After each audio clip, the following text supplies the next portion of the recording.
على آله وأصحابه ومن سار على نهجه إلى يوم القيامة. سبحانك لا علم لنا إلا ما علمتنا إنك أنت العليم الحكيم. اللهم علمنا ما ينفعنا وزدنا علما تنفعنا به يا رب العالمين.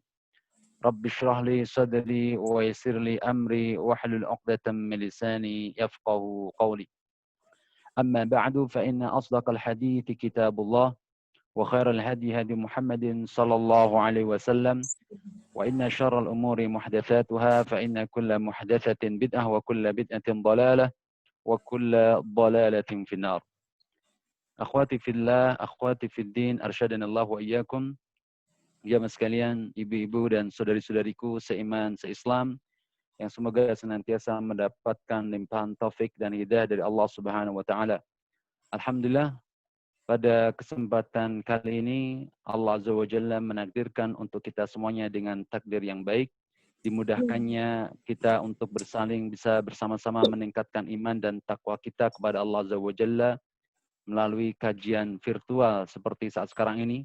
Dan ini merupakan salah satu bentuk kemudahan yang Allah hadirkan dalam kehidupan kita untuk kita bersama-sama bertadarus, mengaji, mempelajari apa yang difirmankan Allah Azza wa Jalla dan apa yang disabdakan oleh Rasulullah Muhammad SAW meskipun melalui kajian virtual ini. Dan kemudian menambah kebahagiaan kita pula pada kesempatan kali ini bahwa Allah Azza wa Jalla mempertemukan kita pula dengan hari-hari yang agung, hari-hari yang mulia sepanjang kehidupan dunia ini, yaitu 10 hari pertama di bulan Dzulhijjah. Kita semuanya berharap dan memohon kepada Allah Azza wa Jalla agar Allah Azza wa Jalla menerima amal saleh yang kita kerjakan dan yang sedang kita kerjakan seperti saat sekarang ini dan menjadi pemberat timbangan kebaikan kita di hari kiamat nanti. Amin Allahumma amin. Ibu-ibu sekalian dan saudara-saudariku seiman, seislam yang semoga Allah Subhanahu wa taala memuliakan. Tema yang akan kita angkat pada kesempatan kali ini yaitu menggapai cinta Ar-Rahman dengan berkorban. Sengaja tema ini kita pilih karena memang memiliki relevansi bahwa kita sebentar lagi akan menjumpai satu hari yang agung di sisi Allah Subhanahu wa taala. Hari yang paling agung di sisi Allah adalah hari penyembelihan hewan kurban, yaitu pada tanggal 10 Dzulhijjah. Dan pada kesempatan kali ini pula kami mengingatkan khususnya diri kami sendiri dan juga para ummahat, saudari-saudariku, para akhwat fiddin, untuk kemudian bersama-sama kita menjaga kualitas dan kuantitas daripada ibadah kita.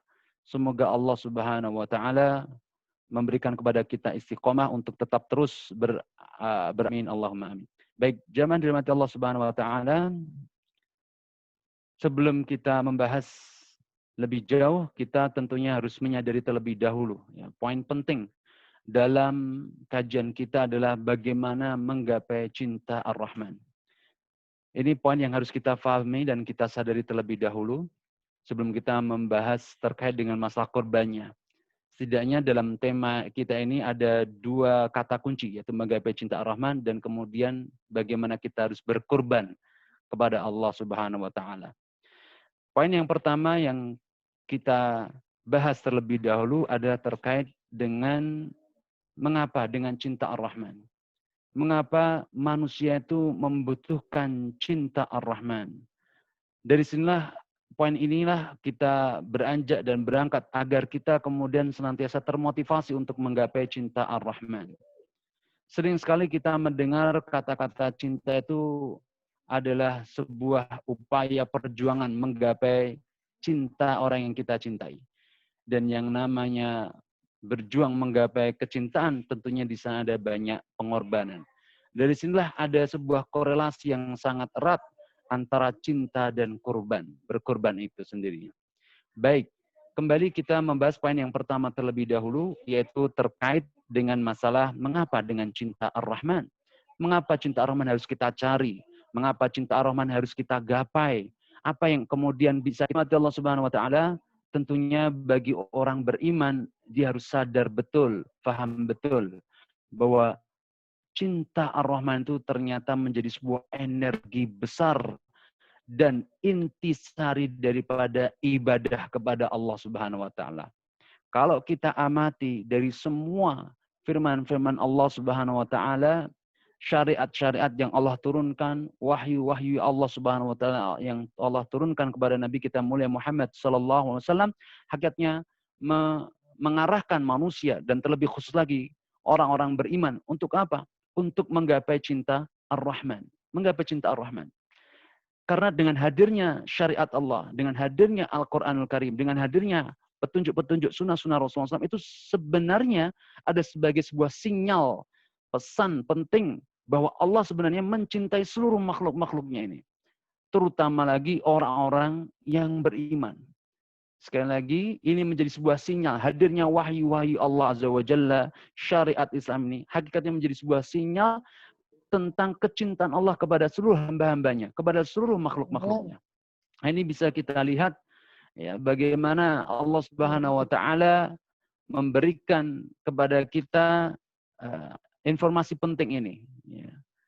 Allah Subhanahu wa taala firman, "Ya ayyuhan nas qad ja'atkum mau'izatun min rabbikum wa shifaa'un lima fis sudur wa hudaw wa rahmatul lil mu'minin." Wahai manusia, telah datang kepada kalian mau'izah, pelajaran-pelajaran dari Tuhan kalian, mau'izatun min rabbikum. Wa shifaa'un lima fis sudur, dan telah datang kepada kalian obat yang bisa mengobati seluruh penyakit-penyakit yang ada dalam jiwa kalian, dalam dada kalian. Dan juga datang kepada kalian dari Tuhan kan wahudan, petunjuk, warahmah, dan kemudian kasih sayang rahmah lil mu'minin, bagi orang-orang yang beriman. Maka pada ayat selanjutnya Allah Subhanahu wa taala berfirman, "Qul bi fadlillahi wa bi rahmatihi fabidzalika falyafrahu huwa khairum mimma yajma'un." Maka katakanlah dengan karunia Allah Subhanahu wa taala tersebut, yaitu turunnya wahyu Allah Subhanahu wa taala, wa bi rahmati, dan juga dengan rahmat Allah Azza wa Jalla, fabidzalika falyafrahu, maka hendaklah dengan itu semuanya kalian harus bergembira, bersukacita. Huwa khairum mimma yajma'un, perkara itu jauh lebih baik dari apa yang dikumpulkan oleh manusia dari harta benda duniawi ini. Dari sini pernyataan penjelasan para ulama bahwa ini sebagai sebuah sinyal Allah Azza wa Jalla mencintai hamba-hambanya, khususnya terkait dengan orang-orang yang beriman. Oleh sebab itu, bagi hamba yang berakal, tentunya bisa menangkap sinyal ini. Ketika Allah telah membuka diri untuk memberikan cintanya kepada hamba-hambanya, maka orang-orang beriman itu mereka bergegas untuk mencari cinta Ar-Rahman. Oleh sebab itu, dari sinilah manusia terkelompokkan menjadi dua kelompok besar. Kelompok orang-orang yang mencintai Allah Subhanahu wa taala, dan kelompok orang-orang yang benci dengan Allah, tidak cinta, tidak suka dengan Allah Subhanahu wa taala. Dan dua kelompok ini akan senantiasa terus ada dalam setiap zamannya, terus ada dalam sejarah peradaban manusia. Maka hal yang harus kita pahami pula, jamaah dirahmati Allah Subhanahu wa taala, ternyata kecintaan kita kepada Allah Azza wa Jalla ini ternyata di saat yang bersamaan kita akan diuji dengan hadirnya orang-orang yang membenci Allah Subhanahu wa taala. Dari sinilah seorang mukmin tahu, paham betul bahwa ketika dia hendak ingin mencintai Allah Subhanahu wa taala, maka dia harus lebih bersungguh-sungguh lagi, dan kemudian menjadikan cinta Allah, cinta Ar-Rahman itu menjadi tujuan hidupnya. Poin yang penting yang harus kita bahas dalam poin pertama ini adalah yang pertama, bahwa kenapa harus cinta Ar-Rahman? Ya, ini bisa menguatkan hati orang beriman, karena cinta Ar-Rahman itu ternyata menjadi intisari dari ibadah kita kepada Allah Azza wa Jalla. Hal ini dijelaskan secara apik baik oleh Imam Ibnu Qayyim Al-Jauziyah dalam kitabnya Al-Jawab Syafi liman sa'ala 'anid dawa'i syafi, ya, atau dikenal dengan kitab Ad-Da' wa Dawa. Beliau menjelaskan bahwa mahabbatullah, al-hubbu lillah jauharul ubudiyah. Cinta kepada Allah hakikatnya menjadi intisari daripada ibadah itu sendiri. Karena kalau kita rujuk dari pembahasan mengenai masalah ibadah, makna lughawi secara makna ibadah secara lughawi itu ada 3 unsur penting. Yang pertama tadzallul wa tadarru, yaitu merendahkan diri serendah-rendahnya. Merendahkan diri. Orang itu tidak akan mungkin merendahkan dirinya serendah-rendahnya kecuali karena ada unsur penting yang berikutnya, itu namanya adalah al-mahabbah, kecintaan kepada Allah Subhanahu wa taala. Ini penting sekali untuk kita pahami.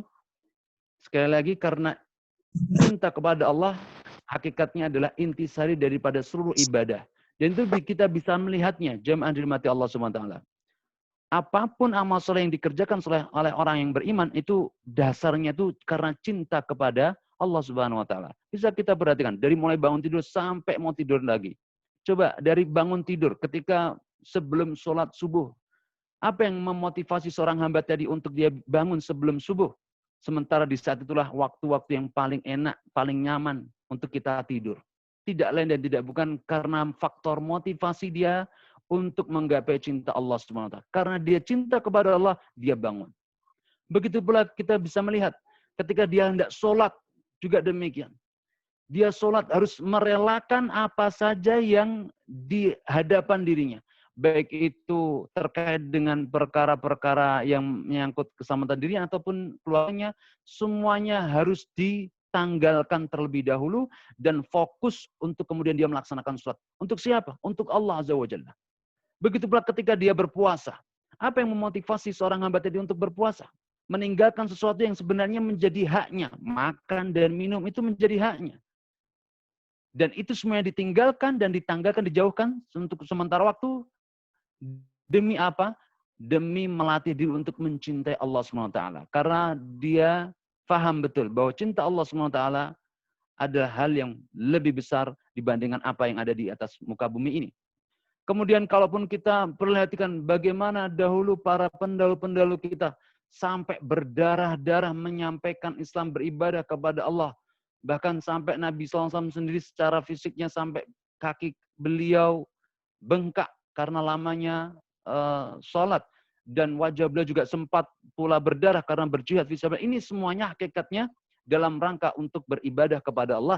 Dan motivasi terbesarnya adalah cinta ar-Rahman. Maka benar perkataan Imam Ibnu Qayyim al-Jauziyah tadi bahwa al-hubbulillah jauharul ubudiyah.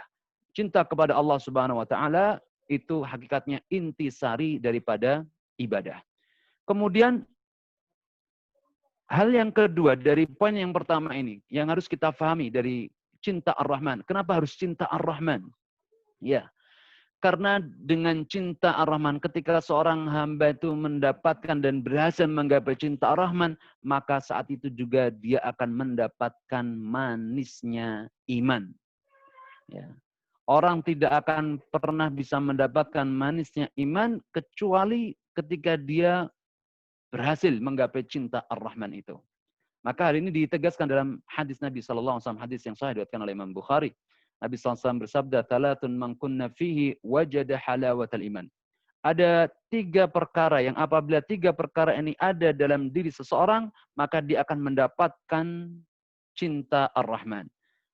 Yang pertama adalah ayyakunallahu wa rasuluhu ahabba ilaihi mimma siwahuma. Yaitu menjadikan Allah dan Rasulnya lebih dia cintai daripada selain daripada Allah Azza wa Jalla. Ya, selain daripada keduanya, maka itu tidak bisa menandingi cintanya kepada Allah dan juga cintanya kepada Rasulullah Muhammad sallallahu alaihi wasallam. Kemudian yang kedua, mencintai seseorang karena Allah. Wa alla yuhibbal mar'a illa lillah, dan tidaklah dia mencintai seseorang kecuali karena Allah Subhanahu wa taala. Begitu pula kemudian yang ketiga, sifat yang ketiga yaitu wa yakrahu ay ya'uda ilal kufri ba'da an anqadhahu Allah kama yakrahu ay yuqdhafa finnar. Dia benci sekali untuk kembali kepada kekufuran setelah Allah menyelamatkan dia dari kekufuran itu, sebagaimana dia benci untuk dicampakkan ke dalam neraka. Inilah 3 sifat penting yang seseorang itu bisa merasakan manisnya iman. Dan poin yang menjadi korelasi pembahasan kita adalah terkait dengan poin yang pertama, cinta Allah Subhanahu wa taala.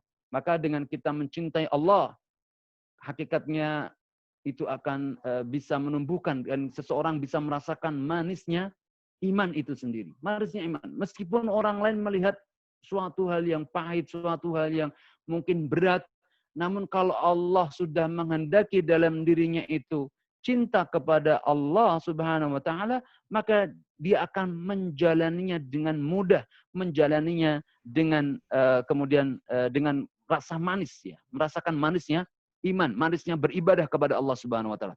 Itu tidak dia rasakan. Ya, sebagaimana kisah daripada para salafus saleh, ya, bagaimana mereka ketika mendapatkan sebuah luka-luka yang hebat, luka-luka yang parah, itu semuanya diobati dengan sholat, diobati dengan sodakoh. Ini semuanya dia rasakan dengan penuh kenikmatan. Begitu pula sahabat yang mulia, misalnya seperti Abu Dzar Al-Ghifari rahimahullah, seorang radhiyallahu ta'ala anhu warḍah, seorang sahabat yang sangat zuhud, wara'. Beliau pun melewati kehidupan ini dengan manis saja. Kalau orang lain melihat, wah ini pasti kurang. Ya. Kalau kita baca biografi dari para sahabat, khususnya terkait dengan Abu Dzar Al-Ghifari radhiyallahu ta'ala anhu, maka kita ini akan merasa, wah ini pahit sekali ya. Hidup seperti Abu Dzar itu susah sekali ya. Namun dijalani oleh beliau dengan mudah dan dengan enak saja, nyaman. Dia merasakan manisnya iman di situ. Beribadah kepada Allah Subhanahu wa Ta'ala. Nah ini jamaah dirahmati Allah Azza wa Jalla. Poin kedua dari pembahasan pertama kita, yaitu mengapa harus cinta Ar-Rahman. Karena dengan cinta Ar-Rahman itu, kita bisa akan merasakan manisnya iman. Meskipun orang lain melihat pahit, melihat sesuatu yang tidak enak, namun kita tetap enjoy, tetap nyaman, tetap manis, tetap laksanakan ibadah kepada Allah Subhanahu wa Ta'ala. Kenapa? Karena cinta kita kepada Allah Subhanahu wa Ta'ala. Dan kemudian dengan kita kepada Ar-Rahman, jamaah dirahmati Allah Subhanahu wa Ta'ala, maka kita akan dibukakan pintu-pintu kebaikan dan jalan kebenaran itu semakin jelas dan gamblang. Kenapa? Ya ini sangat berkaitan erat. Ini terkait dengan poin ketiga. Ya, fadilah ataupun keutamaan ketika seseorang itu mencintai Ar-Rahman. Karena Allah SWT akan mendekatkan dirinya kepada hamba tersebut. Mendekatkan dirinya kepada hamba tersebut. Berarti apa maknanya? Juga Allah Azza wa Jalla senantiasa memberikan kepadanya jalan-jalan kebenaran. Ketika dia berupaya untuk menapaki jalan kebenaran, maka Allah SWT berikan kemudahan dan berikan cahaya yang terang untuk mengikutinya. Man jahada fina lanahdiyannahum subulana, kata Allah Subhanahu wa Ta'ala. Barang siapa yang dia bersungguh-sungguh di jalan kami untuk mendekatkan diri kepadanya, maka kami pun juga akan memberikan petunjuk kepadanya. Petunjuk jalan menuju kepada kami. Begitu pula dalam hadis qudsi, Allah Subhanahu wa Ta'ala menegaskan, man taqarraba ilayya man taqarraba ilayya idza taqarraba ilayya 'abdi shibran taqarrabtu ilaihi dhira'an. Apabila hambaku tadi mendekatkan dirinya kepadaku dengan sejengkal, maka aku akan mendekatkan diriku kepadanya dengan satu hasta. Wa idza taqarraba ilayya 'abdi dhira'an taqarrabtu ilaihi ba'an. Apabila hambaku tadi mendekatkan dirinya denganku sehasta, maka aku akan mendekatkan diriku kepadanya dengan sedepah. Wa idza taqarraba ilayya masyan taqarrabtu ilaihi harwalatan. Dan apabila hambaku tadi berupaya untuk mendekatkan dirinya kepadaku ya, dengan berjalan, maka aku akan menyambutnya dengan berlari-lari kecil.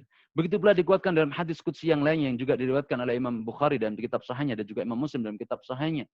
Nabi SAW menjelaskan, meriwayatkan, ketika seorang hamba tadi ya, sudah mendapatkan cinta Allah, maka Allah pun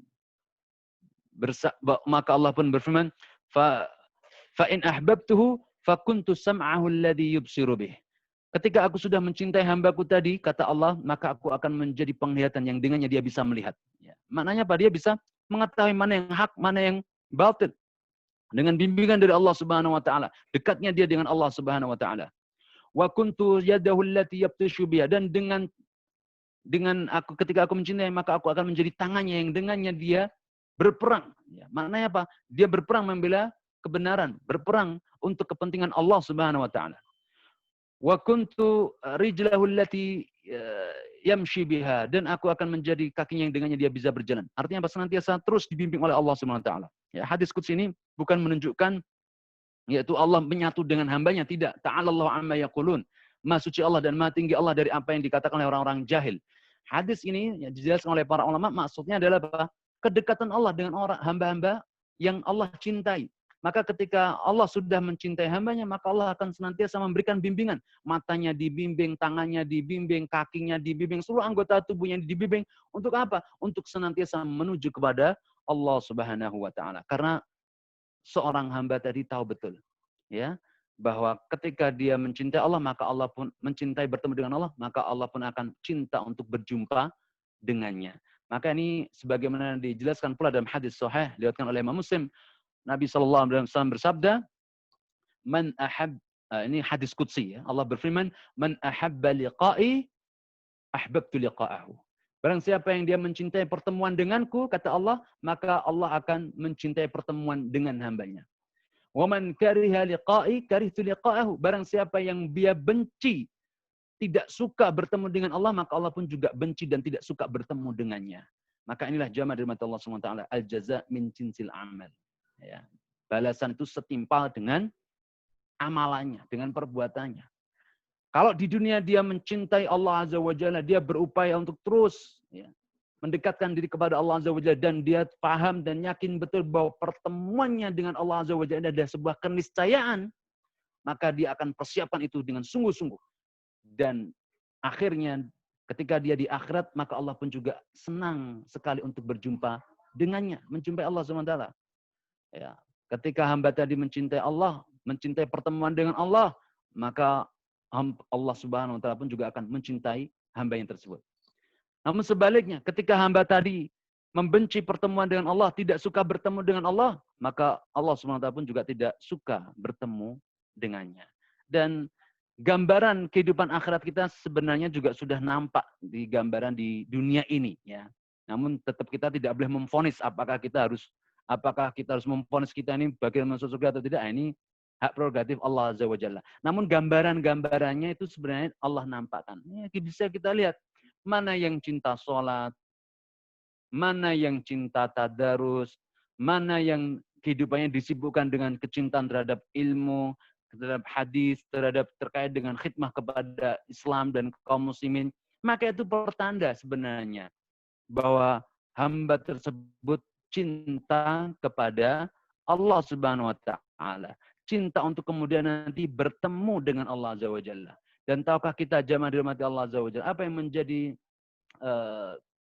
sebab kenapa seorang hamba beriman itu ingin bertemu dengan Allah Azza wa Jalla?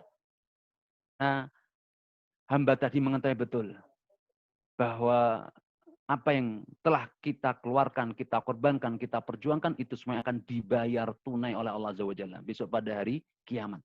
Besok ketika seorang hamba tadi bertemu dengan Allah Azza wa Jalla. Hal ini difirmankan oleh Allah Azza wa Jalla, kullu nafsin dha'iqatul maut wa innama tuwaffawna ujurakum yawmal qiyamah faman zuhziha 'anil nari wa udkhilal jannata faqad faz wa mal hayatud dunya illa mata'ul ghurur.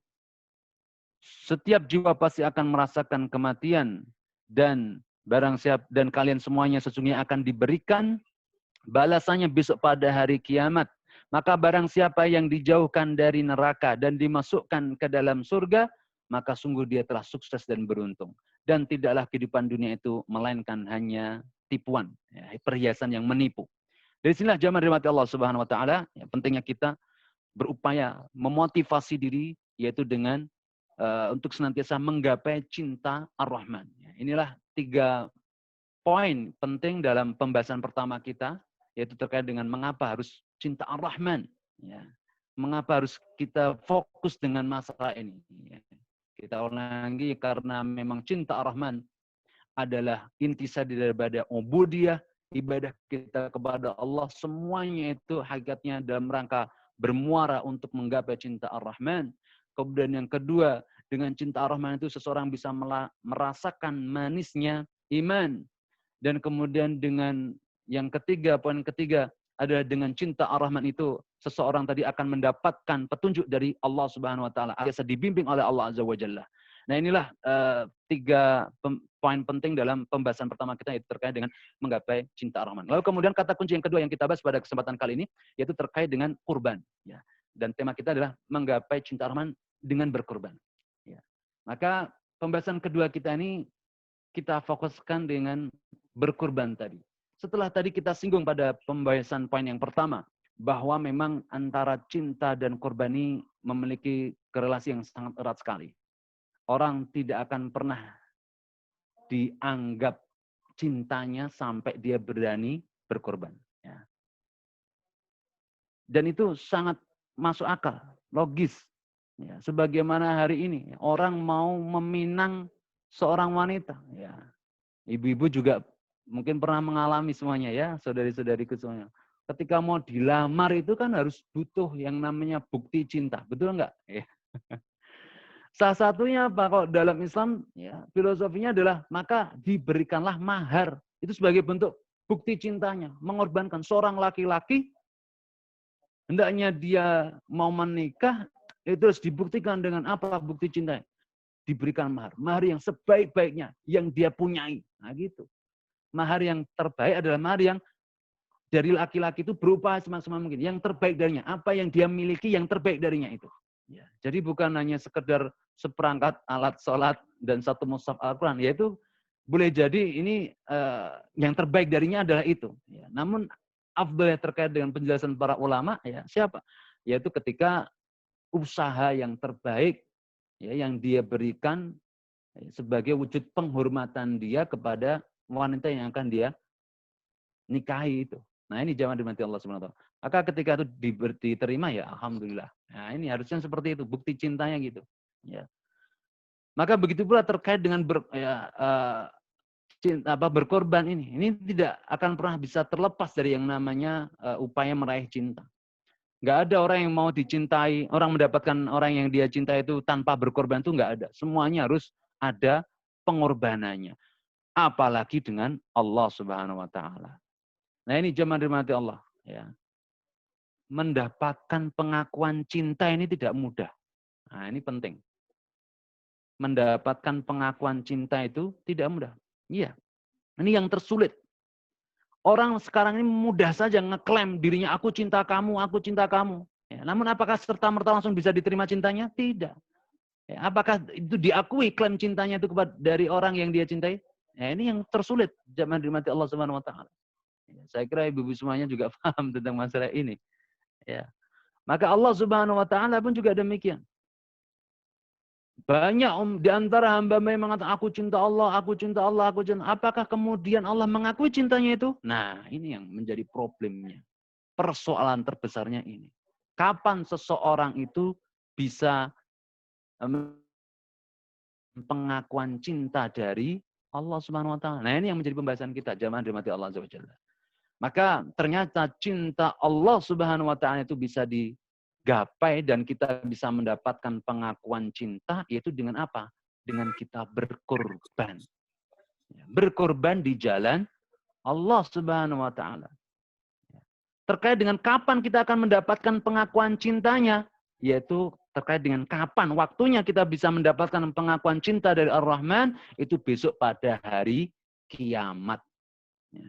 Besok pada hari kiamat akan diumumkan siapa yang betul-betul diakui cintanya oleh Allah SWT. Yang lulus mendapatkan cinta Allah SWT, itu akan diumumkan besok pada hari kiamat. Kita jangan seperti mengikuti klaim-klaim orang-orang sesat pendahulu kita, yaitu dari kalangan Yahudi dan Nasrani. Mereka dengan sombongnya mengatakan, nahnu abna'ullahi wa ahibba'uh. Wah, ini kami ini adalah anak-anak Allah dan kekasih-kekasih Allah. Wah, maka kami nggak butuh ngikut kamu, wahai Muhammad. Ini kan kurang ajar ini. Yahudi dan Nasrani, jamaah dirahmati Allah Azza wa Jalla. Kurang ajar mereka. Sampai mengatakan seperti itu di hadapan Nabi Muhammad SAW. Kami ini adalah anak-anak Allah dan kekasih-kekasih Allah. Wah, seperti itu. Nahnu abna'ullahi wa ahibba'uh. Ini anggapan klaim semata. Ya, klaim secara sepihak. Namun hakikatnya apa? Allah bari, Allah berlepas diri dari mereka. Kalau mereka ingin mencintai Allah SWT, maka harus mengikuti Nabi Muhammad SAW. Bukan hanya sekedar klaim-klaim, mengklaim dirinya mencintai Allah, namun justru sebaliknya Allah tidak mencintai mereka. Maka Allah tegaskan dalam surat Ali Imran, ya, Qul in kuntum tuhibbunallaha fattabi'uni yuhibbukumullahu wa yaghfir lakum dzunubakum wallahu ghafurur rahim. Katakanlah wahai Muhammad kepada mereka orang-orang ahlul kitab itu, jikalau kalian betul-betul cinta kepada Allah, maka ikutilah aku. Aku Nabi Muhammad maksudnya, ya. Ikutilah aku Nabi Muhammad. Niscaya Allah akan mengampuni, niscaya Allah akan mencintai kalian dan Allah pun juga akan mengampuni dosa-dosa kalian dan Allah zat yang Maha Pengampun lagi Maha Penyayang. Nah, ini jamaah dirahmati Allah Azza wa Jalla. Kembali lagi di pembahasan kita yang kedua terkait dengan berkorban ini, ya. Cinta itu memang butuh bukti nyata, yaitu namanya siap berkorban untuk zat yang dia cintai. Dan maka dalam syariat Islam ini, kurban ini ada dua dimensi. Ya. Dimensi yang pertama yaitu yang berbentuk ibadah mahdhoh, ritualistik. Ya. Contohnya yaitu seperti penyembelihan hewan kurban. Ini secara simbolik, ya, seseorang itu memberikan pengorbanan di jalan Allah Subhanahu wa taala untuk Allah Azza wa Jalla, itu dengan menyembelih apa yang dia miliki dari hewan ternaknya. Sebagaimana kita maklumi terkait dengan masalah sebab diturunkannya syariat kurban ini hakikatnya mengikuti syariat Nabi Ibrahim alaihissalam dan juga mengikuti syariat Nabi Adam, ya, anak dari Nabi Adam. Sebagaimana yang disebutkan dalam surat Al-Maidah ayat yang ke-27. Nah, ini terkait dengan syariat kurban. Awal syariat kurban itu terkait dengan dua anak Nabi Adam, Qabil dan Habil. Yang saya kira kisah ini sudah difahami dan dimengerti oleh jamaah sekalian. Apa yang menjadi garis benang merahnya ini yaitu terkait dengan apa? Siapa yang nantinya diterima kurbannya di sisi Allah SWT. Siapa di kedua anak Adam itu yang akan diterima cintanya oleh Allah, diakui cintanya oleh Allah Subhanahu wa taala. Nah, ini poin pentingnya di sini. Maka ada kata kunci yang tertera dalam surat Al-Maidah ayat yang ke-27. Watlu alaihim naba abna Adam idh qarraba qurbanan fatuqabbala min ahadihima wa lam yutaqabbal min al-akhar qala al-aqtulanna qala innama yataqabbalu Allahu minal muttaqin. Nah, ini kata kuncinya. Kapan seorang itu kurbannya diterima oleh Allah Azza wa Jalla? Itu saat dia bertakwa kepada Allah. Innama yataqabbalu Allahu minal muttaqin. Sesungguhnya Allah itu hanya menerima kurban dari orang-orang yang bertakwa. Dan kenyataannya demikian. Qabil saat itu dikisahkan dia memiliki harta yang banyak dari pertaniannya. Sementara Habil dia memiliki harta yang banyak dari peternakannya. Maka apa yang dilakukan oleh dua anak Adam ini? Dua anak Adam ini kemudian memilih hartanya. Qabil memilih harta sisa-sisa daripada pertaniannya. Dia memilih sisa-sisa yang buruk-buruk itu. Sementara Habil memilih yang terbaik dari hewan ternaknya itu. Domba yang dia pilih itu domba yang terbaik. Maka apa yang terjadi ketika waktu yang telah ditetapkan, ya, maka ternyata Allah SWT lebih menerima kurban daripada dari Habil dengan domba hewan peternakan yang dia pilih itu dengan sebaiknya. Nah, ini jamaah dirahmati Allah Subhanahu wa taala. Artinya apa? Ini pengorbanan. Memilih yang terbaik sebagai wujud dedikasi persembahan terbaik untuk Allah Subhanahu wa taala, bukan untuk main-main. Nah, ini secara ibadah Allah. Begitu pula kita bisa melihat ya terkait dengan kisah Nabi Ibrahim yang mana Allah Subhanahu wa taala abadikan yaitu dalam surat As-Saffat, ya, surat As-Saffat ayat yang ke berapa?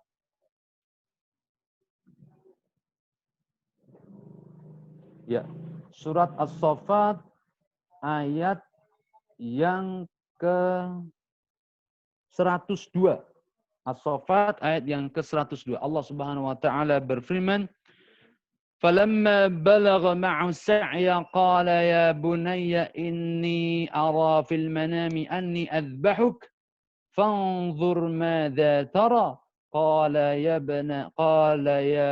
abati if'al ma tu'mar satajiduni insyaallahu minas sabirin.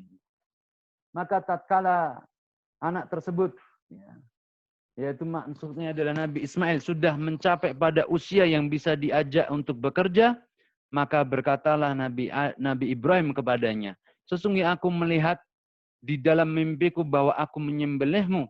Maka apa yang pendapatmu, wahai Ismail? Maka apa jawab Ismail, wahai ayahandaku, lakukanlah apa yang diperintahkan kepadamu dari Allah Subhanahu wa taala. Niscaya engkau akan mendapatiku insyaallah bagian dari orang yang bersabar. Kita tahu dalam sejarah kisah Nabi Ibrahim ini ya, bahwa Nabi Ibrahim ini mendapat mendapatkan putra itu setelah penantian yang lama sekali. Usianya sudah 100 tahun ya dalam satu riwayat. Baru mendapatkan putra Nabi Ismail. Lalu kemudian berikutnya Nabi Ismail ya dari Ibunda Hajar, dan kemudian selang beberapa tahun berikutnya Nabi Ishak dari Ibunda Sarah. Nah, ini zaman dirahmati Allah Subhanahu wa taala. Dan pada saat itu ya, ini kisah cukup panjang ya, dan diriwayatkan dalam hadis riwayat Imam Bukhari ya, dan banyak pelajaran menarik dari kisah Nabi Ibrahim ini. Bahwa ketika saat Nabi Ibrahim alaihissalam ya, ini memiliki putra Nabi Ismail itu ditinggal di kota Mekah, sementara Nabi Ibrahim berdakwah, dan beliau sekup dakwah beliau bukan hanya satu kota, dua kota ya, antar negara ya. Saat itu Nabi Ismail ditinggal dengan istrinya ya, Ibunda Hajar di kota Mekah Al-Mukarramah pada saat itu, dan dijenguk oleh Nabi Ibrahim itu hanya beberapa kali ya, hanya beberapa kali saja. Dan ketika sudah usianya menginjak bisa diajak bekerja, artinya sudah tamyiz, sudah mendekati baligh ya, maka Allah Subhanahu wa taala memerintahkan kepada Nabi Ibrahim untuk menyembelih putranya. Nah, ini satu ujian berat ya, yang Allah Subhanahu wa taala hadirkan. Dan lagi-lagi ini sebagai apa? Bukti kecintaannya. Kita tahu bahwa orang tua, yang namanya orang tua itu pasti cinta anaknya ya, secara umumnya kan gitu. Cinta anaknya. Ya. Cinta dengan anaknya itu luar biasa. Tidak ketemu itu ya sedih, runding, apalagi ibu, ya kan? Maka ini cinta kepada anak ini luar biasa. Maka Allah SWT menguji Nabi Ibrahim. Mana yang lebih dia cintai? Antara anaknya ataukah Allah Azza wa Jalla? Maka Allah Subhanahu wa taala menguji Nabi Ibrahim, dan ternyata Nabi Ibrahim lulus dalam ujian ini. Dia siap mengorbankan apapun untuk menggapai cinta Ar-Rahman, menggapai cinta Allah Subhanahu wa taala. Maka tatkala Nabi Ismail sudah dibaringkan dan hendak ingin disembelih oleh ayahandanya, ya, maka Allah Subhanahu wa taala berfirman, "Qad saddaqta ar-ru'ya, inna kadzalika najzil muhsinin." Sungguh engkau telah membenarkan mimpi itu yang sebagai wahyu dari Allah Subhanahu wa taala. Sesungguhnya demikianlah kami memberikan balasan kepada orang-orang yang berbuat ihsan, ya, berbuat ihsan. Artinya apa? Diganti oleh Allah Azza wa Jalla ya, dengan domba yang besar, dan Nabi Ismail kemudian berdiri di samping ayahandanya, yaitu Nabi Ibrahim alaihissalam. Maka ini menjadi satu kegembiraan yang luar biasa sekali bagi Nabi Ibrahim, dan ini menjadi teladan buat kita bahwa ketika seorang itu betul-betul fokus untuk mencari cinta Allah Azza wa Jalla, maka Allah akan selamatkan siapa saja yang ada dari sekelilingnya, di sekitarnya. Ya, dalam hal ini contoh yang nyata, teladan yang nyata. Nabi Ibrahim. Akhirnya apa? Ya, Nabi Ismail pun juga Allah Subhanahu wa taala muliakan, dan kemudian beliau dijadikan sebagai nabi ya. Luar biasa, ini keluarga teladan buat kita semuanya. Nah, ini satu aspek ya, satu dimensi ya terkait dengan masalah korban ini. Bahwa korban ada yang sifatnya ibadah mahdhah, dan seluruh ibadah mahdhah ini hakikatnya seperti yang kita singgung di awal tadi, muaranya dalam rangka untuk melatih hamba menjadi mendapatkan cinta Allah Subhanahu wa taala. Dan terkait dengan ibadah korban ini, jamaah dari Allah Subhanahu wa taala ya, sudah dijelaskan pula ya dalam kitab-kitab fikih bagaimana pelaksanaannya. Ya, kemudian ditetapkan ya oleh Allah Subhanahu wa taala dalam syariat Nabi Muhammad. Ini dilanggengkan dalam syariat Nabi Muhammad sallallahu alaihi wasallam. Nah, kemudian dimensi yang kedua yang tidak boleh lewatkan ataupun kita remehkan terkait dengan masa kurbannya adalah bentuk ibadah yang sifatnya itu ya, bukan mahdhah atau tidak mahdhah.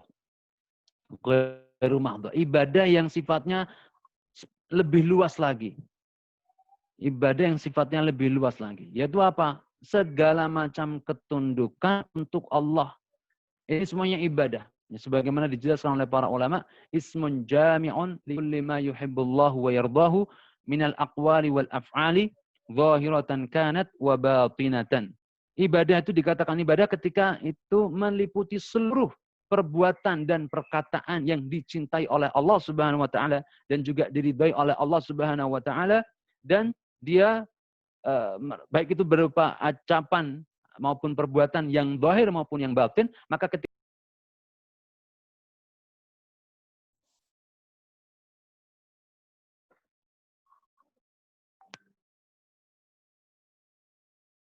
mohon maaf, sinyalnya agak bermasalah di sini. Ya, baik. Kita lanjutkan sedikit. Maka dimensi yang kedua dalam ibadah itu adalah semua bentuk ibadah dalam rangka untuk mencari ridha Allah Azza wa Jalla, maka itu hakikatnya berkorban, dimensi yang kedua. Maka dalam banyak ayat Allah Subhanahu wa taala mengingatkan kita. Di antaranya adalah dalam rangka untuk memenangkan agama Allah Subhanahu wa taala. Untuk memenangkan agama Allah Azza wa Jalla ini butuh pengorbanan, butuh berkorban.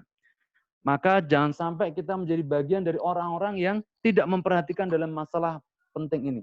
Yaitu seperti yang disebutkan dalam surat, seperti yang disebutkan dalam surat At-Taubah, dalam surat At-Taubah ayat yang ke-24. Allah Subhanahu wa taala berfirman, "Ukum wa ikhwanukum wa azwajukum wa ashiratukum wa amwalun iqtaraftumuha wa tijaratun takhshawna kasadaha wa masakinu tardawnaha ahabba ilaikum minallahi wa rasulihi wa jihadin fi sabilihi fatarabbasu hatta ya'ti Allah bi amrih wallahu la yahdil qaumal fasiqin." Katakanlah, wahai Muhammad, kepada mereka orang yang beriman, jikalau ayah-ayah mereka, anak-anak mereka, saudara-saudara mereka, istri-istri mereka atau suami-suami mereka, keluarga kerabat-kerabat mereka, dan harta benda yang mereka dapatkan, serta perniagaan yang mereka khawatirkan akan kerugiannya, dan tempat tinggal yang mereka senangi, itu semua lebih dicintai oleh mereka daripada Allah, Rasulnya, dan jihad fisabilillah, maka tunggulah ketetapan Allah sampai Allah datang dengan membawa ketetapannya. Wallahu la yahdil qaumal fasikin. Sementara Allah tidaklah memberikan petunjuk bagi kaum yang melakukan perbuatan fasik. Di ayat yang mulai ini telah jelas tegas ya bahwa orang yang beriman, orang yang sudah mengucapkan dua kalimat syahadat, asyhadu alla ilaha illallah wa asyhadu anna muhammadar rasulullah, dia harus memahami betul bahwa hakikat daripada kehidupannya ini sebenarnya dalam rangka untuk menjalankan perintah Allah Azza wa Jalla, yaitu dalam rangka memenangkan agama Allah Subhanahu wa taala. Dan ini bentuknya adalah jihad fisabilillah. Hidupan orang mukmin itu hakikatnya harus diisi dengan jihad fisabilillah. Kenapa? Ya, karena jihad ini adalah salah satu amalan yang tinggi di hadapan Allah Subhanahu wa taala. Karena seorang itu berani berjihad ya, karena dia sudah membuktikan kejujuran imannya dan kejujuran cintanya kepada Allah Subhanahu wa taala. Ayat ini juga ditegaskan oleh Allah Subhanahu wa taala dalam firman yang mulia, yaitu dalam surat Al-Hujurat ayat yang ke-15. Allah berfirman, "Innamal mu'minun alladzina amanu billahi wa rasulihi thumma lam yartabu wa jahadu fi sabilillahi bi amwalihim wa anfusihim ulaika humus shadiqun." Sungguh hanyalah orang-orang beriman itu adalah orang-orang yang beriman kepada Allah dan Rasulnya, dan mereka tidak ada keraguan dalam keimanannya itu, yaitu dibuktikan dengan dia berjihad di jalan Allah, berjihad di jalan Allah dengan harta bendanya dan juga dengan jiwanya. Mereka itulah orang-orang yang jujur keimanannya. Ya. Di sini jemaah Allah SWT. Sebagaimana tadi kita singgung di awal, ada pembahasan korelasi antara iman dan cinta. Iya. Ketika jujur keimanannya berarti juga jujur cintanya. Ketika benar imannya berarti benar cintanya. Dan siapa itu orang yang membuktikan kejujuran dan kecintaannya kepada Allah Azza wa Jalla, yaitu orang-orang yang mujahid fisabilillah. Hakikatnya orang beriman itu harusnya dia juga memiliki karakter mental mujahid. Maknanya adalah apa itu? Orang-orang yang siap membela agama Allah Azza wa Jalla. Dan inilah yang kemudian ya, menjadi puncak amalan yang sebagaimana disebutkan oleh Rasulullah sallallahu alaihi wasallam dalam hadis yang sahih yang dari sahabat mulia Mu'ad bin Jabal radhiyallahu anhu yang diterangkan oleh Imam At-Tirmidzi dalam kitab sunnahnya, disahihkan oleh para ulama. Ya Mu'ad, ala ukhbirukum bi ra'sil amri wa amudihi wa dirwatis sanami Wahai Mu'adz, maukah engkau aku beritahu apa yang menjadi pokok urusan kehidupan ini dan apa yang menjadi tiangnya serta apa yang menjadi puncaknya. Maka Nabi SAW memberitahukan, ala inna ra'sal amri al-Islam. Sesungguhnya pokok urusan kehidupan kita ini adalah Islam. Yaitu la ilaha illallah, merealisasikan la ilaha illallah. Wa amudahu, dan tiangnya adalah as-salat, menjalankan salat. Wa dhirwata sanamihi al-jihadu fi sabilillah. Dan puncak amalan dari itu semuanya adalah al-jihadu fi sabilillah. Maka jamaah Allah Subhanahu wa taala, inilah ya, jihad fi sabilillah ternyata menjadi puncak amalan karena hakikatnya dia telah berani memberikan pengorbanan besar di jalan Allah Subhanahu wa taala, yaitu dengan darahnya dan hartanya. Maka beruntunglah kita pada hari ini jamaah dirahmati Allah Azza wa Jalla yang telah Allah telah menganugerahkan kepada kita iman dan Islam, dan sekaligus Allah anugerahkan kepada kita kesempatan waktu yang luar biasa seperti 10 hari pertama di bulan Dzulhijjah ini. Dan ini menjadi satu kesempatan besar bagi kita di mana kita bisa mendapatkan cinta Ar-Rahman. Ada jalan pintas mendapatkan cinta Ar-Rahman. Itu dengan apa? Dengan melakukan amal-amal soleh yang disunahkan, dituntunkan oleh syariat Islam ini. Di 10 hari pertama di bulan Dzulhijjah ini. Maka ketika kita berhasil melakukannya, maka ini menjadi satu jalan pintas kita mendapatkan cinta Allah SWT. Hal ini sebagaimana ditegaskan dalam hadis yang sahih, diriwayatkan oleh Imam Abu Daud dari sahabat yang mulia Abdullah bin Umar radhiyallahu ta'ala. Nabi SAW bersabda, "Ma min ayyamin al-amalu salih fiha ahabbu ilallahi min hadhil ayyam." Sungguh tidak ada hari-hari. Saya ulangi lagi, sungguh tidak ada hari-hari yang mana amal soleh itu lebih dicintai Allah melebihi daripada hari-hari ini. Maksudnya adalah hari 10 hari pertama di bulan Dzulhijjah. Sampai kemudian ada sahabat yang bertanya, walal jihadu fisabilillah ya Rasulullah? Tidakkah dengan jihad fisabilillah ya Rasulullah? Maksudnya, tidakkah amalan jihad fisabilillah melampaui daripada amalan-amalan yang dilakukan di 10 hari pertama di bulan Dzulhijjah itu ya Rasulullah? Nabi SAW pun juga menjawab, walal jihadu fisabilillah. Tidak pula dengan jihad fisabilillah. Jihad fisabilillah tidak melampaui daripada amalan-amalan yang dilakukan di 10 hari pertama di bulan Dzulhijjah. Illa, kecuali kata Nabi SAW, rajulun kharaja binafsihi wa malihi wa lam yarji' min dzalika bi syai'in. Kecuali seorang yang dia keluar dengan harta bendanya di jalan Allah dan jiwanya di jalan Allah, dan dia tidak kembali dengan membawa apa yang dia bawa, itu maknanya adalah mati syahid. Maka dalam hadis yang mulia ini memberikan sebuah isyarat penting bahwa amalan-amalan soleh yang dilakukan oleh Allah yang dilakukan oleh hamba dalam rangka untuk mendekatkan diri kepada Allah Azza wa Jalla, itu kedudukannya di sisi Allah satu grade, satu level, satu tingkat di bawah orang mati syahid. Allahu Akbar. Nah, ini menjadi satu big opportunity buat kita, ya. Kesempatan besar bagi kita untuk kemudian mendapatkan jalan pintas untuk mendapatkan cinta Ar-Rahman. Baik, jemaah Allah Azza wa Jalla, inilah dua dimensi penting dalam berkorban kita kepada Allah. Berkorban sifatnya ibadah madhah, yaitu penyembelihan hewan korban yang kaifiyahnya, tata caranya sudah disebutkan dan dijelaskan panjang lebar oleh para ulama dalam kitab fikih ataupun dalam kitab-kitab yang lainnya. Kemudian dimensi yang kedua dulu, yaitu dalam bentuk jihad fisabilillah. Artinya apa? Seluruh ibadah kita ini untuk jihad fisabilillah. Hidup kita ini untuk jihad fisabilillah, untuk memenangkan agama Allah, untuk menyampaikan al-haq, untuk kemudian membela agama Allah, membela sunnah-sunnah Rasulullah SAW. Tugas kita dalam rangka untuk memenangkan agama Allah. Ini bagian dari berkorban dimensi yang lebih luas lagi. Demikian yang bisa kami sampaikan, sudah 1 jam. Ya, semoga apa yang kita sampaikan ini menjadi ilmu yang bermanfaat bagi kita semuanya. Amin, Allahumma amin. Mohon maaf atas segala kesalahan dan kekurangan dalam penyampaian materinya. Dan jika ada kebenaran, itu semuanya datangnya dari Allah Azza wa Jalla. Dan juga mohon maaf atas tadi kesalahan teknis, yaitu putusnya sinyal. Ya. Baik, semoga Allah memberikan barokah kepada kita dan meridhai amal kita semuanya dan menerima amal soleh kita semuanya. Barakallahu fikum. Wassallallahu ala nabiyina Muhammad wallahu a'lam bishawab. Dan waktu kami kembalikan kepada pembawa acara, Ibu Asih. Barakallahu fikum. Barakallah Ustaz, jazakallah khair untuk Ustaz Abu Haris yang sudah memberikan materi pada hari ini dengan tema cinta Ar-Rahman dengan berkorban. Mahafilah, kalau memang masih ada yang belum jelas atau ada yang ingin ditanyakan, dipersilahkan. Tafadhol Mahafilah.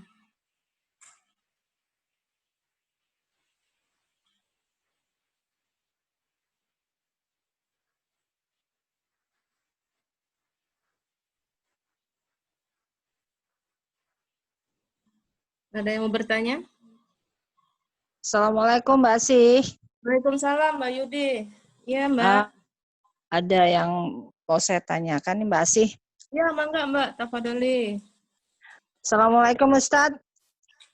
Waalaikumsalam warahmatullahi wabarakatuh. Apa Ustadz? Ini ada satu hal yang buat saya mengenai saum ya Ustadz ya.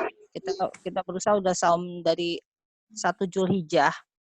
Tapi ada yang pas sekarang hari Tarwiyah, ada yang menyatakan bahwa Tarwiyah puasa itu termasuk sunnah yang bid'ah, Ustadz ya, termasuk hukumnya bid'ah.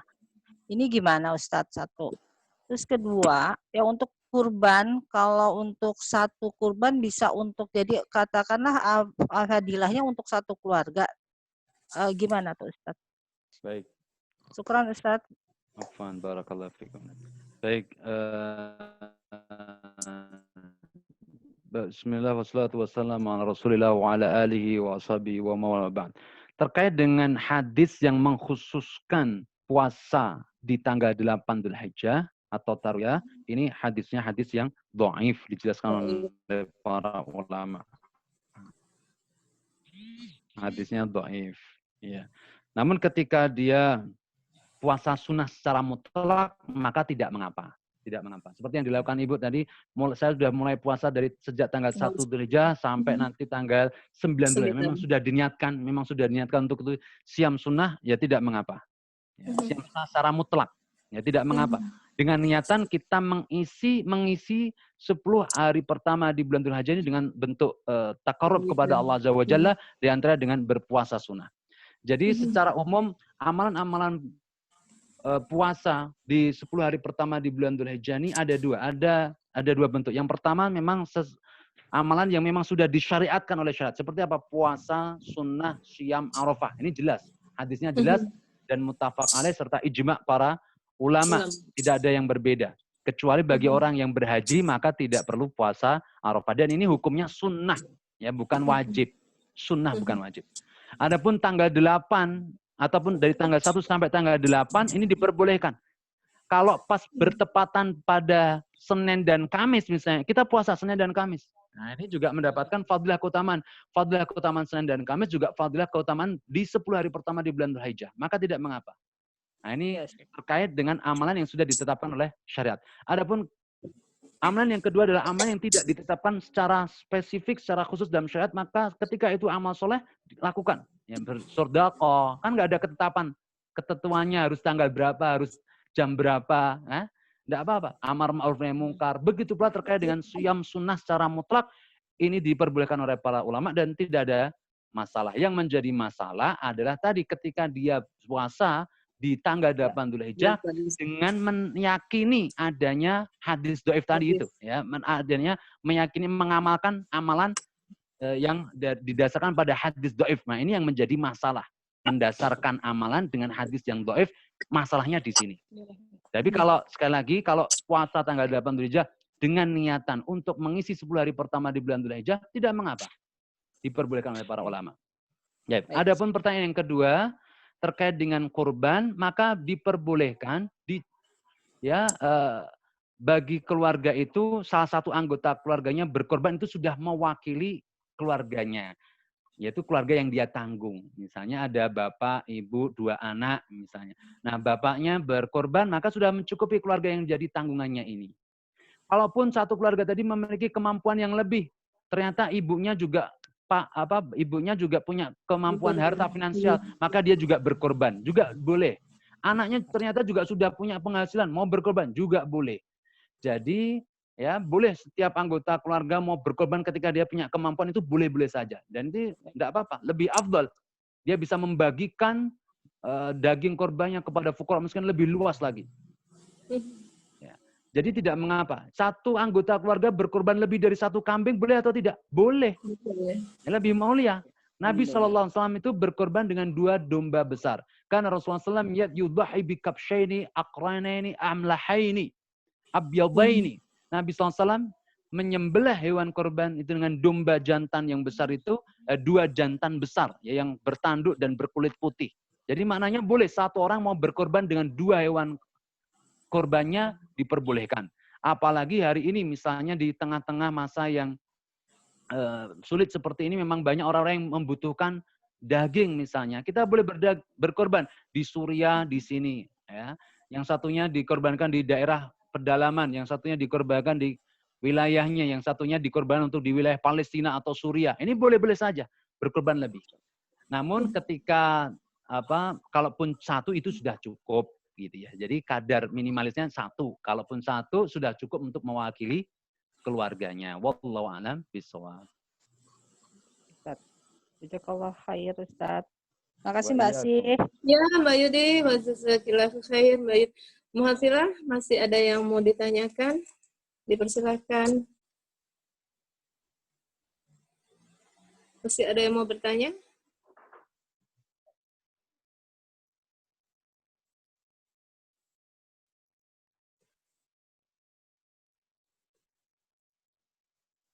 Kalau masih ada yang mau bertanya, dipersilakan, waktunya masih ada. Assalamualaikum. Waalaikumsalam Mbak Yanti.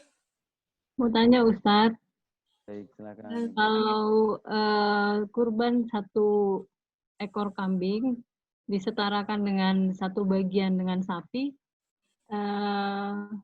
nilainya sama nggak di hadapan Allah? Demikian pertanyaan saya. Terima kasih Ustadz. Barakallahu fiikum. Ya, pertanyaan bagus sekali. Ya. Ya, apakah kedudukannya sama di sisi Allah SWT ini? Maka ini tidak ada yang mengetahui kecuali hanya Allah Subhanahu wa taala. Karena hakikat daripada kurban juga masalah ketakwaan. Allah berfirman, "La yanalullahu luhumuha wala dima'uha walakin yanaluhumut taqwa." Walakin yanaluhut taqwa. Sesungguhnya daging-dagingnya, darah-darahnya itu dia sampai kepada Allah. Yang sampai kepada Allah itu adalah ketakwaan. Ketakwaan kepada Allah Azza wa Jalla. Dan ini ketakwaan seseorang tidak bisa disamaratakan, tidak bisa disamaratakan. Boleh jadi dia yang berkorban dengan hewan kambing ataupun domba yang nilainya mungkin harganya 2 juta atau 1 juta, mungkin agak kecil. Namun itu dia keluarkan dengan kecintaannya kepada Allah dengan sungguh-sungguh, dan dia juga sudah istilahnya berupaya mati-matian, die hard ya. Dia nabung sekian tahun demi untuk berkorban, Masya Allah. Maka ini boleh jadi ini lebih mulia dibandingkan orang yang berkorban dengan 1 sapi. Wah, 1 sapi sekarang berapa? 20-an juta. Wah, itu yang harganya yang 4 kuintal ya.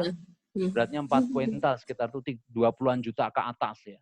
Nah, itu boleh jadi kambing yang dia korbankan meskipun harganya 2 juta atau 1 juta, itu boleh jadi itu yang lebih diterima Allah. Karena apa? Karena dia keluarkan dengan penuh kecintaan kepada Allah, dengan disertai rasa takwa kepada Allah Azza wa Jalla. Adapun orang yang dia membeli sapi berkorban ya hanya sekedar riya, apalagi sampai riya, nah ini syirik kepada Allah Azza wa Jalla, maka tentu saja tidak ada nilainya di hadapan Allah Azza wa Jalla. Jadi ukuran hewan korban ini tidak bisa dijadikan patokan ukuran apakah dia lebih memiliki kedudukan tinggi di hadapan Allah Azza wa Jalla ataukah tidak.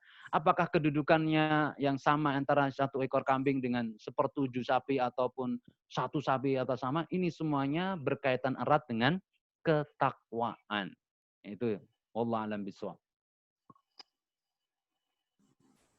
Baik, di belakang Mbak Yanti masih ada yang mau ditanyakan? Mbak Yanti sudah jelas, Mbak? Masih ada yang sudah cukup ya? Kalau memang masih kurang bisa ditanyakan lagi. Titipan pertanyaan. Lagi. Jazakallah khair, Ustaz. Iya, jazakallah khair Mbak Yanti. Di belakang Mbak Yanti masih ada yang mau bertanya, dipersilahkan.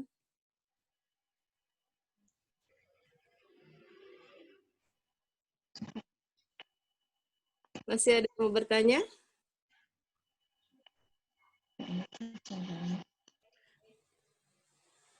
Umahat bertanya? Mau nanya Mbak Asih. Monggo Mbak Assalamualaikum. Ferry. Ya. Assalamualaikum warahmatullahi wabarakatuh, Ustaz. Waalaikumsalam warahmatullahi wabarakatuh. Ustaz mau menanyakan aja. Kan sekarang tuh banyak ya Ustaz ya, mau berkorban dimanapun dan apa namanya, mungkin dengan situasi apapun seperti itu. Maksud saya kalau berkorban itu apa kita juga memikirkan afdolnya gitu Ustaz? Karena kalau seandainya kita ada yang menawarkan ini di daerah ini memang jarang menerima makan daging atau apa, dengan di sini yang mungkin banyak yang sudah banyak menerima, itu bagaimana Ustadz? Lalu hubungannya dengan bahwa kalau kita berkorban kita harus menyaksikan penyembelihannya, itu bagaimana Ustadz? Ya, itu aja. Jazakallah khair. Baik, ini pertanyaan bagus juga terkait dengan afdoliyah berkorban itu seperti apa. Baik, yang pertama ukuran afdoliyah itu sendiri, standar afdoliyah itu kapan ibadah itu lebih afdol. Ya. Yang pertama panutannya ketika bersesuaian dengan syariat. Nah, itu bersesuaian dengan syariat. Ketika dia sudah memenuhi syariat, hukumnya, kaifiyahnya, tata caranya, maka itu afdol. Itu lebih afdol dibandingkan yang kurang. Nah, gitu ya. Ini standar afdoliyah. Kemudian yang kedua, yaitu dilakukan pada waktu yang tepat. Ini afdal. Kapan yang lebih afdal? Ketika waktunya tepat, maka itu afdal. Kemudian yang kedua, ketika tempatnya tepat. Ya. Ketika tempatnya tepat. Kalau tempatnya tepat, maka itu afdal. Kemudian yang keempat, yaitu kondisinya. Kondisinya tepat, maka itu juga lebih afdal. Ya. Contohnya ini dijelaskan dalam kitab Imam Ibnu Qayyim al-Jauziyah dalam kitab Madarijus Salikin fi manzilati baina iyyaka na'budu wa iyyaka nasta'in. Ini dijelaskan terkait dengan syarat ini jelas. Ya, kalau kita mau menyembelih hewan kurban, afdolnya ya syarat-syarat hewan kurban terpenuhi. Kalau sudah terpenuhi, terus kemudian penyembelihannya bisa disaksikan, bahkan dia menyembelih sendiri, maka ini dia mendapatkan afdoliyahnya. Dia mendapatkan afdol dari sisi ini. Kemudian terkadang pula, ya ini konteksnya adalah masalah korban ya. Kita mencoba untuk memberikan contoh konteksnya dalam masalah korban. Kemudian terkait yang kita sebutkan tadi, yaitu terkait dengan masalah waktu. Yes, kapan waktu kita bisa mendapatkan afdoliyah dari ibadah korban itu? Waktu yang paling afdol adalah di tanggal 10 Dzulhijjah. Ya, nanti bertepatan berarti hari Jumat. Meskipun diperbolehkan menyembelih hewan korban di hari-hari tasyrik, tanggal 11, 12, dan 13. Namun yang paling afdal apa? Dari sisi waktu, yaitu apa? Hari 10, tanggal 10 Dzulhijjah. Didasarkan pada hadis Nabi SAW, ma min amali ibn Adam, ma amila min ibn Adam, afdalu ahabu ilallahi fi yaumin nahr min Allah azza wa jalla illa ihradid dam, illa ihradam, atau kama qala Rasulullah SAW. Tidak ada yang dilakukan oleh seorang anak Adam yang dilakukan di tanggal 10 Dzulhijjah, di hari Yaumun Nahar, hari penyembelihan hewan korban, yang lebih dicintai oleh Allah SWT melebihi dari menyembelih hewan korban. Berarti apa? Ketika seorang hamba melakukan penyembelihan hewan korban di tanggal 10 Dzulhijjah, dia mendapatkan afdaliyah dari sisi ini. Ya. Kemudian dari sisi tempat, bisa jadi. Nah, ini dia mendapatkan sisi tempat. Misalnya apa? Dia beribadah di tempat yang paling afdal, yaitu di mana? Yaitu di Masjidil Haram, di Mekah, atau di Madinah. Atau dari sisi tempat, sunnahnya Nabi SAW, yaitu menyembelih hewan korban, di mana? Di lapangan tempat melaksanakan sholat id.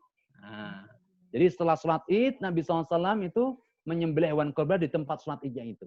Nah, kalau dia melakukan sesuai dengan tempat ini, dia mendapatkan afdaliyah dari sisi tinjauan tempatnya. Kemudian afdaliyah aspek afdaliyah yang keempat, yaitu dari sisi kondisinya. Contohnya seperti apa? Mana yang lebih afdal? Kondisi kita beribadah korban itu di tempat yang sudah di situ orang biasa makan daging, dengan di tempat yang kondisi masyarakatnya jarang makan daging.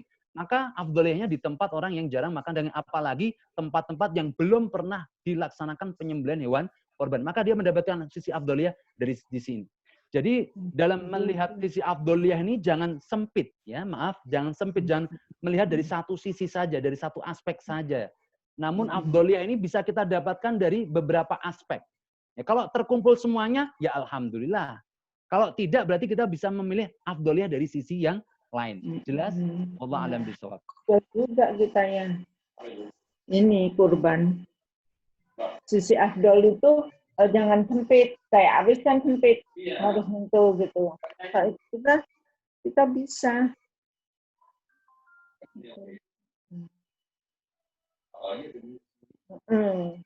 Itu afdol itu juga afdol. karena di tempat yang tidak. Ustadz, Ya. kalau sesuai dengan kita harus menyaksikan penyembelihannya itu bagaimana, Ustadz? Ya, kalau memungkinkan kita bisa menyelesaikan, alhamdulillah dapat afdoliyah. Kalaupun gitu. tempatnya jauh, misalnya Iya. kita nyumbang di daerah hutan sana, di daerah Papua. Ya, kalau ibu bisa sampai ke sana, ya alhamdulillah. Karena kalau ibu bisa sampai, kita dapat afdoliyah dari sisi aspek kondisi tadi. Di sana saudara-saudara Gitu. kita masih mu'alaf, kondisi Iya. saudara-saudara kita Oh. masih belum pernah merayakan Idul Kurban. Ini kita dapat afdoliyah dari aspek ini. Oh, dari situ. Insya Allah. Oh, seperti itu. Iya, ya. Iya. Jadi dari yang apa yang kita berikan pada mereka ya, tempatnya jauh, kita tidak menyaksikan, tapi sudah tersampaikan ke mereka seperti itu ya, Ustadz ya. Ya. Dan kemudian hari ini kita bisa menyaksikan bisa secara virtual ya, kalau secara teknisnya ya. Oh iya, Kita bisa minta kepada panitia penyelenggara setempat, Mas, tolong dong di videoin di ini Iya, kan bisa juga. Oh Itu iya, juga iya. bagian dari menyaksikan ya, meskipun secara virtual. Iya, iya. Wallahu Baik. a'lam. Baik, ya. Jazakallahu khair, Ustadz, jawabannya. Baik, jazakallah khair. Masih ada yang mau bertanya? Umahat? Ada Mbak Asi, boleh? Iya, boleh. Suami Tafadhol. saya mau tanya, boleh kan? Boleh, tafadhol. Kenapa? Ya, Pak Ferry, sebentar, Ustaz. Oh ya, Pak Ferry, silakan. Ya, terima kasih. Iya, silakan Pak Ferry. Ya, Pak Ustadz mau nanya. Assalamualaikum warahmatullahi wabarakatuh. Waalaikumsalam warahmatullahi wabarakatuh. Ini mengenai kurban ya. Jadi kalau kita berkurban, misalkan contohnya gini, kita berkurban dengan 4 ekor kambing untuk satu keluarga. Kemudian kita kan kasih ke panitia kurbannya. Nah, terus kemudian ada lagi di panitia ini menerima juga misalkan 2 ekor kambing dan 1 ekor kambing. Jadi totalnya 7 ekor kambing. Yang saya pernah baca itu kalau sapi, kalau boleh share-nya untuk 7 share gitu. Tapi yang ingin saya tanyakan adalah kalau panitianya menggabungkan tadi 4 ekor kambing, 2 ekor kambing dan 1 ekor kambing menjadi 7 menjadi sapi, apakah itu boleh atau enggak? Nah, terus kemudian saya berpikir kalau itu digabungkan, apakah nanti masing-masing pihak merasa bahwa saya memiliki 1 ekor sapi gitu. Walaupun pahalanya mungkin tadi yang seperti Ustadz jelaskan, Allahu alam, Allah yang akan menilai gitu. Itu gimana Pak Ustadz? Terima kasih. Assalamualaikum warahmatullahi wabarakatuh. Waalaikumsalam warahmatullahi wabarakatuh. Baik, terkait dengan mengganti hewan kurban ya dari yang diamanahkan. Ini catatan penting bagi para panitia penyelenggara hewan kurban. Kalau memang diamanahkan untuk dibelikan kambing, ya dibelikan kambing. Namun ternyata terkadang dalam situasi kondisi tertentu ternyata nggak bisa gitu ya. Lalu kemudian dengan jalan seperti yang tadi disampaikan oleh Bapak Ferry tadi, lalu digabungkan aja biar jadi 1 sapi. Boleh atau tidak? Hukumnya boleh secara hukum. Namun dengan catatan harus izin dengan mudhahi terlebih dahulu. Yaitu karena haknya pekorban. Mudhahi itu orang yang berkorban. Ya, orang yang berkorban. Ini catatan penting. Jadi harus dikomunikasikan terlebih dahulu. Pak, ini mohon maaf, kambingnya nggak dapat. Nah, ini ternyata ada 6 orang lain yang gabung. Jadi nanti 7 orang ini bisa kita belikan 1 sapi. Boleh atau tidak, Pak? Atau minta izinnya. Nah, kalau diperbolehkan, beli sapi. Ya. Kalau nggak diperbolehkan, ya tetap harus cari kambing. Kan begitu. Iya. Karena itu hak daripada mudhahi. Jadi nggak boleh seorang panitia atau sekelompok panitia ini semena-mena secara arogan. Kalau nggak mau sapi, ya sudah. Cari yang lain. Wah, itu nggak boleh itu. Ya, ayo kita cari yang lain aja. Cari tempat panitia yang lebih amanah, profesional, bagus, dan komunikatif yang baik. Ya, komunikasi yang baik dengan para mudhahi. Jadi secara hukumnya boleh asal dengan catatan ada izin dan ridho dari mudhahinya. Ya, dan mana yang lebih bermanfaat, ya terkait dengan mana yang lebih bermanfaat itu juga kondisional juga. Dan pada umumnya sapi lebih bermanfaat daripada kambing ditinjau dari sisi banyak jumlah dagingnya. Kalau 7 kambing itu paling-paling per ekor kambing itu daging bersih biasanya berapa itu? Paling-paling maksimum tuh 25 kilo ya, atau maksimum tuh 30 kilo lah biasanya. Tapi 30 kilo itu jarang Pak ya, kalau kambing 30 kilo ya. Ya kalaupun ada berarti udah high level itu. Taruhlah 30 kilo. 30 kilo kali 7, itu udah berapa? Berarti 210. dapatkan daging 210 kilo. Sementara sapi dengan mungkin harga yang tadi sama ketika dijumlahkan 7 kambing dijadikan konversi jadi 1 sapi, itu 1 sapi bobot sekitar bersih itu 280 up ya. Kalau kita beli sekitar sekarang ini 20 jutaan itu bisa sampai 4 kuintal gitu ya. Jadi boleh jadi kalau ditinjau dari sisi kemanfaatan dan pendistribusian daging yang lebih meluas, boleh jadi lebih milih sapi, atau kalaupun punya onta lebih onta lagi. Nah ini juga terkait dengan penjelasan para ulama di bidang fikih mana yang lebih afdal, berkorban dengan sapi, berkorban dengan onta, atau berkorban dengan kambing. Nah, maka dijelaskan oleh para ulama ya, khususnya dari kalangan mazhab Syafi'i, yang paling afdal adalah unta, kemudian urutan keduanya adalah sapi, kemudian urutan yang ketiganya adalah kambing atau domba. Apa yang menjadi ilah atau sebab kenapa unta diprioritaskan ya? Di samping ada hadis yang sudah diriwayatkan oleh Imam Bukhari terkait dengan gambaran Rasulullah Muhammad SAW ya, ketika memberikan penjelasan keutamaan orang yang hadir pertama kali di waktu sholat Jumat ya misalnya. Itu yang pertama kali hadir di waktu yang pertama seakan-akan dia berkorban dengan korban unta. Hadir di waktu yang kedua agak terlambat, yaitu seakan-akan dia berkorban dengan korban sapi. Waktu yang ketiga dia datang agak terlambat, ya kan? Maka dia berkorban seakan-akan korban dengan kambing. Dari sini para ulama Syafi'iyah, Imam Syafi'i rahimahullah mengambil istimbat kesimpulan bahwa afdaliyah daripada hewan korban itu adalah unta, kemudian sapi, kemudian kambing. Ini didasarkan yang pertama pada hadis marfu, hadis sahih. Kemudian alasan yang kedua yaitu dari sisi kemanfaatannya. Dari sisi kemanfaatannya, kapan itu ibadah binatang ternak atau binatang hewan korban itu afdal? Ketika dia memiliki kemanfaatan yang jauh lebih besar, jauh lebih meluas, jauh lebih banyak. Nah, dari tinjauan sinilah ternyata unta lebih luas, dagingnya lebih banyak, ya kan? Penggunaannya juga lebih banyak. Kemudian sapi juga demikian, ya. Kemudian berikutnya baru kambing. Wallahu a'lam bishawab. Baik, betul harus. Gimana Pak Ferry? Sudah? Ya. Terima kasih. Iya, udah ya, jelas. sudah ya. Baik, Terima kasih. Iya, sama-sama. Umahat masih ada yang mau bertanya? Dipersilakan. Kalau tidak ada, Ustadz Afwan, saya mau tanya, Ustadz. Ya. Bagaimana, karena saya sering melihat ya Ustadz, kalau panitia kurban itu kadang kan mengambil sebagian, mungkin nggak sebagian lah ya, mengambil ada beberapa ini dagingnya itu untuk dimasak. Ada yang dibikin gulai atau sate yang memang dipergunakan untuk makan siang para panitia Ustadz.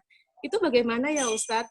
Dibolehkan atau tidak? Atau memang harus beralkat dulu dengan para mudohinya Ustadz? Terima kasih. Assalamualaikum. Waalaikumsalam. Iya. Hukum asal hak milik daripada hewan korban itu milik panitia atau milik mudhahi. Nah, hukum asalnya milik mudhahi. Maka harus ketika mau diambil ya harus minta persetujuan dari mudhahi terlebih dahulu. Ya, Pak, boleh enggak nanti sebagiannya kami minta untuk dibagikan kepada kami panitia untuk makan-makan atau untuk jamaah. Oh, boleh. Ya, boleh, hukumnya boleh. Ya, jadi ini terkait dengan hak kepemilikan masanya. Enggak boleh dong kita ngambil hak milik orang lain seenaknya tanpa izin. Iya. Jadi harus minta izin terlebih dahulu, kita ambil sebagian untuk ini. Boleh. Nah, dan biasanya di formulir, kalau kita dulu ngurus di salah satu masjid, kita biasanya di formulir untuk mengisi belangko kurban itu disebutkan, kami rela untuk diambil sebagian dari daging kami untuk keperluan panitia, untuk makan-makan, atau untuk disodakohkan. Nah, itu boleh. Kalau ada akad seperti itu. Jadi intinya dikembalikan hak pemilikan. Jadi panitia itu substansinya adalah dia menjadi perwakilan daripada mudhahi.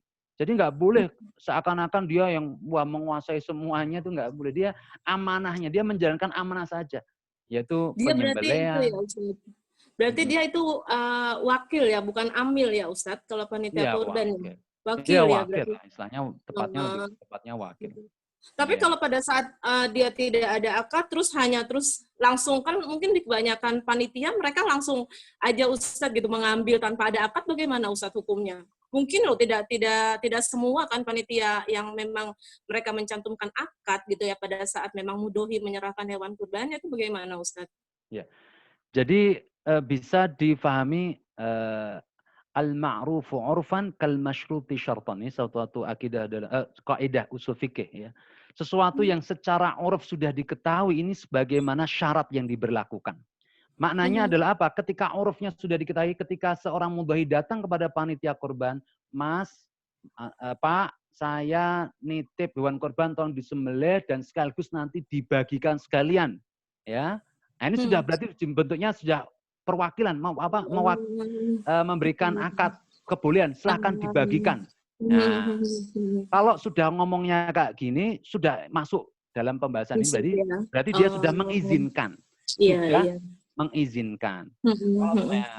Jadi tanpa dia harus ngomong hari ini pun, orang kalau sudah Mas minta tolong ya ini disembelih sama dibagikan, itu sudah langsung mabung. Oh ya Pak. Ya, Ustadz, ya? Berarti nanti kalau kita ambil sebagian untuk makan nggak apa-apa Pak? Ya nggak apa-apa. Sebagian disedekahkan, sebagian didistribusikan, sebagian dihadiahkan. Dan kemudian catatan penting pula bagi para panitia kurban, kalaupun seandainya seluruh daging kurbannya itu mau diminta oleh mudhahi untuk kemudian dia bagikan sendiri, ya sah-sah saja. Nggak boleh kemudian dihalang-halangi. Wong saya cuma nitip nyembelih saja, pengulitan, pencincangan. Untuk pembagian biar saya handle sendiri. Nah gitu juga boleh. Ini haknya mudhahi. Nggak boleh akuisisi semuanya oleh panitia. Tidak boleh. Ini catatan penting bagi para panitia kurban. Mohon ini adab-adab seperti ini, hukum-hukum seperti ini harus diindahkan lah ya. Jangan sampai justru malah melanggar syariat. Yaitu karena sekali lagi hukum asal kepemilikan hewan kurban adalah milik mudhahi. Dan tidak boleh bagi mudhahi untuk menjual barang, menjual bagian hewan kurbannya itu tidak boleh. Ya. Tapi kalau hewan kurban itu sudah diberikan kepada penerimanya, fakir, miskin, atau tetangga, maka boleh baginya bebas mau dimakan, dikonsumsi, atau mau dijual, bebas.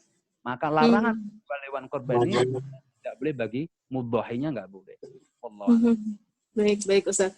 Baik Ustaz, jazakallahu khair. Ummahat, masih ada yang mau bertanya? Baik, kiranya cukup ya Ustaz. Sudah jam 11 ya.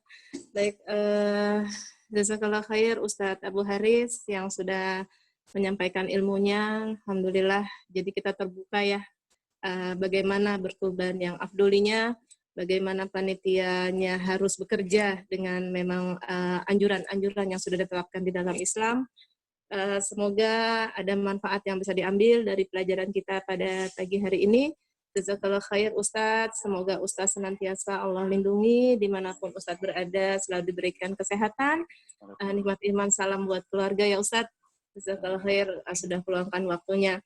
Mohon maaf lahir dan batin Ustadz apabila ada kekurangannya. Baik, kita tutup ya Ustadz dengan doa hamdalah dan kafaratul mazid. Alhamdulillahirabbil alamin, subhanaka Allahumma wa bihamdika, asyhadu an la ilaha illa anta, astaghfiruka wa atubu ilaik.